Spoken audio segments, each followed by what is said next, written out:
Haleluya, puji Tuhan, salam sejahtera bagi Bapak Ibu keluarga besar GPD Ilsadai Magelang yang diberkati Tuhan dengan sukacita, dengan hati yang bergelora untuk menikmati kasih setia Tuhan melalui kebenaran firman Tuhan hari ini. Saya akan mengajak Bapak Ibu Saudara keluarga GPD Ilsadai Magelang yang dikasihi Tuhan untuk merenungkan satu bagian firman Tuhan dalam Kejadian pasalnya yang ke-46.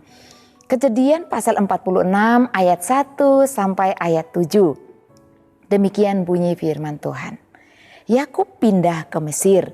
Jadi berangkatlah Israel dengan segala miliknya dan ia tiba di Berseba.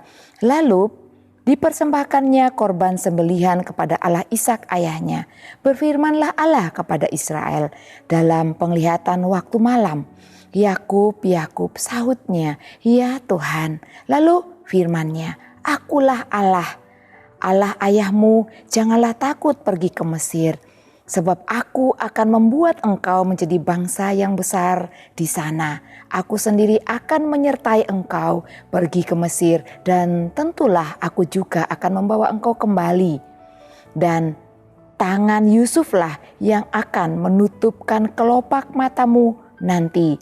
Lalu berangkatlah Yakub dari Berseba dan anak-anak Israel membawa Yakub ayah mereka beserta anak dan istri mereka.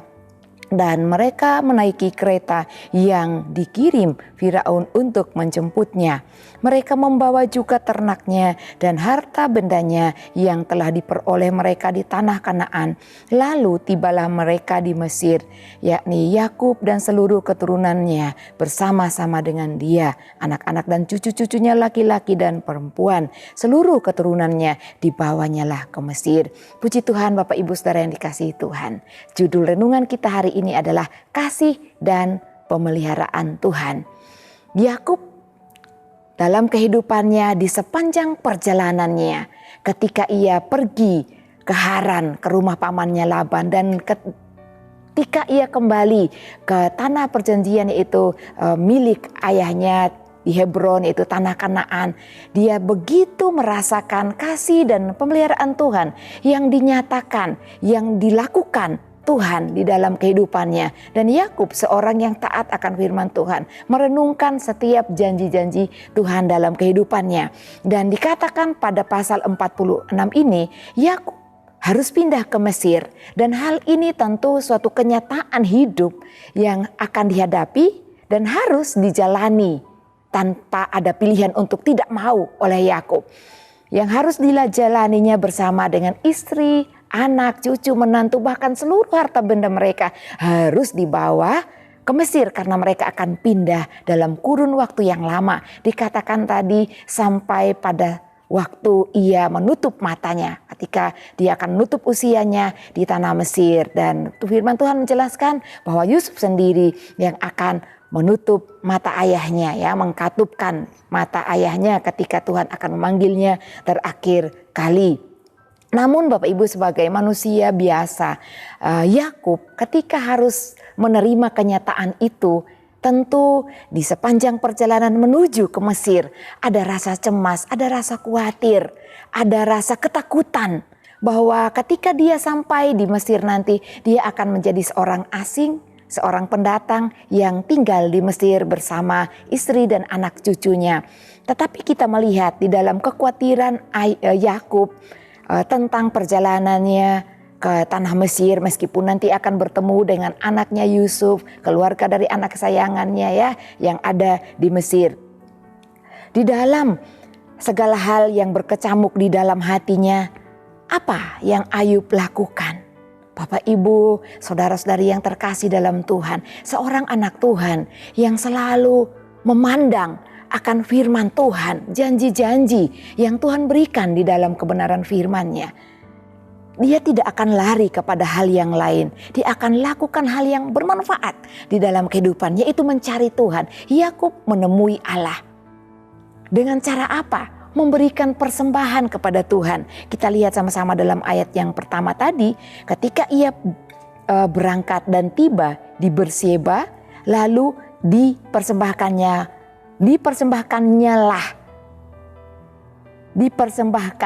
korban sembelihan kepada Allah Ishak ayahnya. Dia memberikan korban persembahan dan dia tentu berdoa kepada Allah, menyerahkan perjalanan mereka ke Mesir. Hal ini Bapak Ibu yang mendatangkan suatu hal yang luar biasa bagi kehidupan Yakub, bahkan seluruh keluarganya. Dan tentu Yakub menikmati kelegaan, menikmati damai sejahtera, sukacita yang Allah kerjakan dalam hatinya ketika ia berjumpa dengan Tuhan. Di dalam setiap perasaan yang Yakub alami, rasakan, baik rasa cemas, khawatir, ketakutan yang berkecamuk dalam hatinya. Dalam ayat yang kedua, ketika sudah mempersembahkan korban sembelihan kepada Allah, dalam ayat yang kedua dijelaskan, Allah pun melihat apa yang Yakub lakukan. Dan Allah pun tahu apa yang Yakub alami. Dalam ayat yang kedua dikatakan bahwa Allah memperhatikan rasa khawatir, rasa takut, rasa cemas yang dialami oleh Ayub. Dalam ayat yang kedua dikatakan, berfirmanlah Allah kepada Yakub dalam mimpi, Bapak Ibu Saudara ya, dalam penglihatannya pada waktu malam. Allah berkata kepada Yakub, Yakub, Yakub, sahutnya, ya Tuhan. Allah memanggil dia, Allah datang dalam mimpinya. Tuhan datang lewat mimpi Yakub dan bersuara, Yakub, Yakub. Ia memanggilnya dengan panggilan yang sangat akrab, yang sangat menyejukkan hati bagi Yakub. Dan bukan cuma ayat yang kedua Bapak Ibu Saudara, dalam ayat yang ketiga, yang keempat di sini juga menjelaskan bahwa ada janji pemeliharaan Allah bagi Yakub. Dalam ayat yang ketiga dikatakan, akulah Allah, Allah ayahmu, janganlah takut pergi ke Mesir. Sebab aku akan membuat engkau menjadi bangsa yang besar di sana. Dan dalam ayat yang keempat Allah berkata, aku sendiri akan menyertai engkau. Allah berkata kepada Yakub untuk tidak takut, dan dia berjanji dia yang akan menemani mereka. Dia akan yang menyertai mereka di sepanjang perjalanan mereka. Bahkan ketika mereka sudah mendiami tinggal di Mesir, aku akan membuat engkau menjadi bangsa yang besar. Artinya penyertaan Tuhan itu tidak hanya di sepanjang perjalanan Yakub, tapi ketika mereka hidup di Mesir pun Allah tetap turun tangan untuk memberkati, menyertai, memberikan hal-hal yang besar, membuktikan kasih dan pemeliharaan Allah yang dahsyat, yang luar biasa kepada Yakub.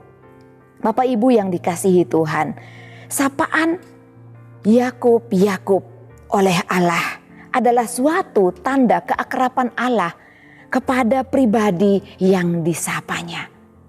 Menunjukkan tanda keakraban Allah kepada pribadi yang disapanya. Ada keakraban antara Allah dan Yakub. Ini adalah hal yang sangat indah di hadapan Tuhan.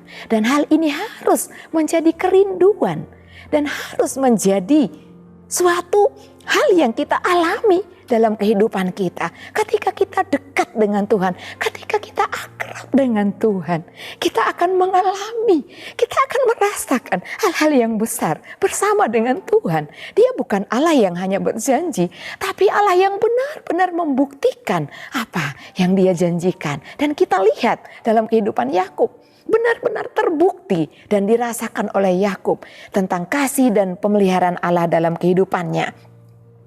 Dan kalau kita melihat dari sapaan Yakub, Yakub, ayat ketiga dan empat itu janji Allah kepada Yakub. Yakub, Yakub, sapaan ini menjamin kita bahwa Tuhan sendiri mengenal pribadi serta kebutuhan kita masing-masing. Dia mengenal pribadi kita serta kebutuhan kita masing-masing. Dan Ia tahu benar akan ketakutan kita masing-masing, dan juga Allah bersedia untuk menemani perjalanan kehidupan kita sebagaimana Ia menyertai perjalanan kehidupan Yakub menuju Mesir. Bapak, Ibu, Saudara yang dikasihi Tuhan, mari kita sama-sama untuk terlepas dari ketakutan apapun yang kita alami sepanjang hidup kita mengiring Tuhan. Jangan takut dalam menghadapi hidup, sebab Allah selalu setia. Kasih dan pemeliharaannya akan dinyatakan bagi pribadi-pribadi, bagi keluarga yang senantiasa hidup takut dan hidup dekat dengan Tuhan. Seperti Yakub memiliki hubungan yang dekat, yang manis dengan Tuhan. Rasakan hal-hal yang indah bersama dengan Tuhan. Rasakanlah, nikmatilah hal-hal yang luar biasa bersama dengan Tuhan. Mari kita sepakat untuk terus dekat dengan Tuhan. Haleluya. Tuhan Yesus memberkati kita semua. Puji Tuhan. Mari kita akan berdoa. Haleluya, haleluya. Terima kasih Bapa kami yang baik. Terima kasih Tuhan Yesus. Engkau Allah yang luar biasa Tuhan.